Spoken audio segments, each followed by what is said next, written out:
Let's start with this. There's a new AI tool out there from a company called Anthropic. And, well, it's sending massive shockwaves through the entire IT services industry. And you have to understand, we're talking about $250 billion sector here. An industry that is suddenly facing a fundamental challenge to its very existence. Okay, so to really get a handle on just how serious this is, just look at this quote from the Economic Times. This is not just another tech update, right? This thing has triggered what they're calling the most severe bout of soul-searching the industry has faced in decades. I mean, that's a really powerful statement. So what is this AI that's causing all this anxiety? What exactly are we looking at here, and what makes it so different from everything that's come before? Okay, so it's called Claude Cowork. And the key term you really need to focus on is digital coworker. See, this isn't just another chatbot or some helpful little assistant. It's an AI that's been designed with a whole suite of enterprise tools. And the goal?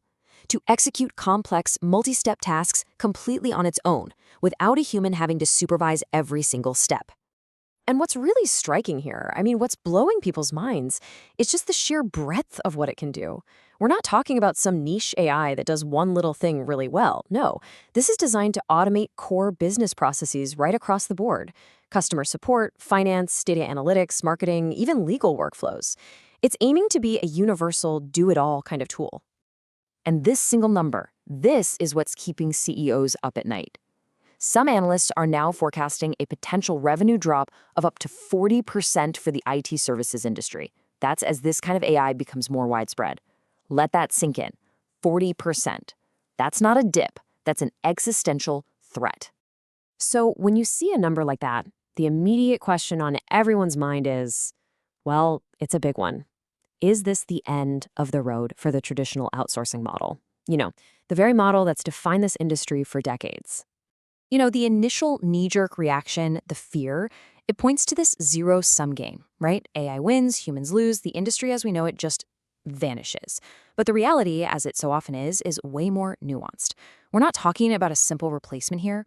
We're talking about a really complex transformation. So you might be asking, why isn't this an immediate takeover? Well, there are a few big reasons. For starters, large companies are just messy.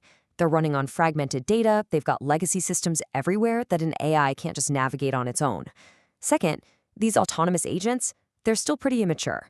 They can stall, they can misfire, and they definitely don't have the robust security you need at an enterprise scale.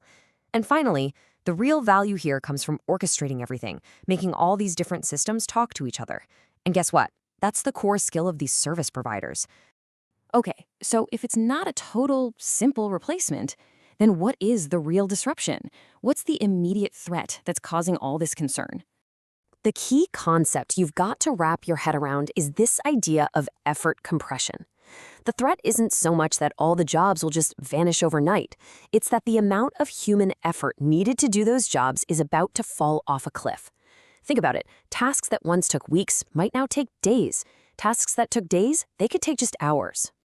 And this effort compression, it kicks off a massive chain reaction.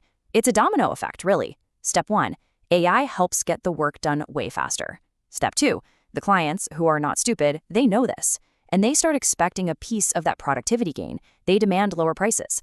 And that leads to step 3. Profit margins get absolutely squeezed as all those contracts get renegotiated against these new, much lower AI-enabled costs. Now, this impact isn't going to hit everyone the same way or at the same time. The companies that bill their clients by the hour, what's known as the time and materials model, they're going to feel the pain first and fastest. Why? Because clients will just stop buying as many hours. Simple as that. The other contract types will feel it too, but it'll come in the form of way tougher price negotiations when it's time to renew. So that brings us to the big question. How do you survive this? It's pretty clear you can't face this kind of massive, fundamental shift with the same old rulebook. You need a completely new business playbook. And the source material actually lays out a pretty clear 4-step playbook for not just surviving, but actually growing through this. It's all about shifting from effort to outcomes, productizing that AI layer, offering new services around AI governance, and totally reshaping those renewal conversations with clients. And this right here, This is the absolute core of the whole strategic pivot. Stop selling hours. The old model of just selling blocks of human time, it's dying. The new model is all about selling outcomes, selling results. You're not charging for the effort anymore, you're charging for the value and the impact that your AI-assisted service delivers. And you know what's interesting? This shift, it actually creates brand new pockets of value. Suddenly, you can package your AI connectors and workflows into a platform you can actually sell. You can offer AI governance and risk management as a service, which is going to be huge. And you can start proactively going to your clients with priced automation blueprints, showing them exactly how much they can save. All of this, it boils down to a final, pretty stark choice that every single leader in this massive industry is facing right now.